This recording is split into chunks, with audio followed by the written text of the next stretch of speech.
আমরা আমাদের মতামত প্রকাশ করি, ভোট দান করি, সেই ইভিএম এ প্রার্থীর মুখ থাকবে। এবার ইভিএম এ থাকবে প্রার্থীর ছবি, বড় বড় করে জল করবে প্রার্থীর রঙিন ছবি, প্রতীক এবং প্রার্থীর ছবি একসঙ্গে। এবার ইভিএম এ নামের পাশে থাকবে প্রার্থীর রঙিন ছবি, আরো বড় ফ্রন্ট। এতদিন পর্যন্ত যেভাবে আপনারা দেখতেন প্রার্থীর নাম এবং সিরিয়াল নাম্বার, তা আরো থাকবে প্রার্থীর রঙিন ছবি। কথা বলবো, প্রতিনিধি সোমরাজ বন্দ্যোপাধ্যায় রয়েছেন সঙ্গে। সোমরাজ, এই ভাবনা কেন?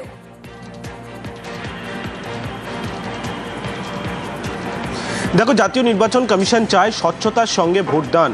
যখন কোনো রাজ্যে বিধানসভা নির্বাচন হয়, সেই বিধানসভা নির্বাচনকে সামনে রেখে কিভাবে নির্বাচন প্রক্রিয়াকে আরও স্বচ্ছ করা যায়, সেই লক্ষ্যে বিভিন্ন রকম পরিকল্পনা বিভিন্ন সময় করে জাতীয় নির্বাচন কমিশন।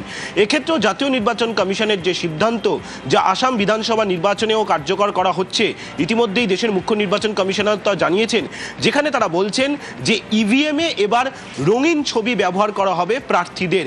অর্থাৎ এতদিন সাদা কালো ছবি ব্যবহার করা হতো, এবার তার বদলে রঙিন ছবি ব্যবহার করা হবে।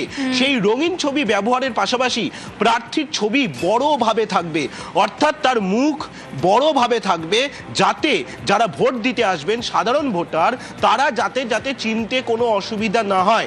পাশাপাশি সংশ্লিষ্ট রাজনৈতিক দলের প্রার্থীর ক্রমিক নম্বরটিও বড় করে লেখা থাকবে, যাতে ভোটারদের চিনতে বা বুঝতে কোনো রকম অসুবিধা না হয়। জাতীয় নির্বাচন কমিশন বলছে গোটা সিদ্ধান্তটাই যাতে ভোট প্রক্রিয়াকে স্বচ্ছতার সঙ্গে পরিচালনা করা যায়। এতদিন ইভিএমে প্রার্থীদের সাদা কালো ছবি ব্যবহার করা হতো, এবার তার বদলে রঙিন ছবি ব্যবহার করা হবে। বেশ, हमारे जो कैंडिडेट्स चुनाव लड़ते हैं वो भी एक बड़े स्टेक होल्डर्स होते हैं, तो कई बार उनकी शिकायत आती थी कि जो हमारा फोटो लगता है वो इतना पुराना होता है या ब्लैक एंड वाइट में होता है कि हमारे मतदाता हमको पहचान ही नहीं पाते हैं ईवीएम में।